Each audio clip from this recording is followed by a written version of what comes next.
नबी सल्लल्लाहु की सच्चाई और ईमानदारी बचो।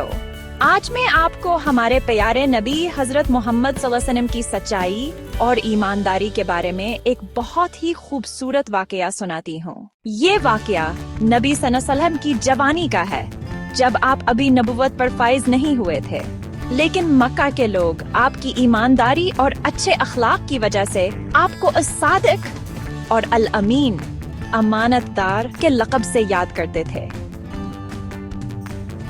मक्का के लोग तिजारत करते थे और अक्सर अपने माल नबी सल्लल्लाहु अलैहि वसल्लम के पास अमानत के तौर पर रख देते थे, क्योंकि सब जानते थे कि आप कभी खयानत नहीं करेंगे। एक दिन करीश के चंद सरदारों ने सोचा कि मोहम्मद सल्लल्लाहु अलैहि वसल्लम को आजमाया जाए कि ये वाकई इतने ही ईमानदार हैं जितना लोग कहते हैं। उन्होंने नबी सल्लल्लाहु अलैहि वसल्लम के पास एक बड़ा खजाना रखा और कहा, ये हमारे लिए हिफाजत से रखना, जब हम वापस आएंगे तो ले लेंगे। नबी सल्लल्लाहु अलैहि वसल्लम ने वादा किया और खजाना अपने पास महफूज रख लिया। दिन गुजरते गए, महीने गुजर गए, लेकिन वो लोग वापस ना आए। आखिरकार कई साल बाद वो सरदार वापस आए और कहा, ए मोहम्मद, वो खजाना हमें वापस दो। नबी सल्लल्लाहु अलैहि वसल्लम ने उनको मुस्कुरा कर देखा और बगैर किसी ताखीर के उनकी अमानत वापस कर दी। सब हैरान रह गए कि इतने बरसों बाद भी ये चीजें बिल्कुल महफूज थीं। उनके दिल में ख्याल आया कि वाकई ये शख्स आम इंसान नहीं है, ये तो अल्लाह के खास बंदे हैं। इसी तरह एक और वाक़ा भी बहुत मशहूर है। जब खाना काबा की तामीर हो रही थी और हजरे अस्वद, काला पत्थर को अपनी जगह रखने का वक्त आया, तो सब कबाइल झगड़ने लगे कि ये इज्जत वाला काम कौन करेगा। आखिर फैसला हुआ कि जो सबसे पहले हरम में दाखिल होगा वो फैसला करेगा।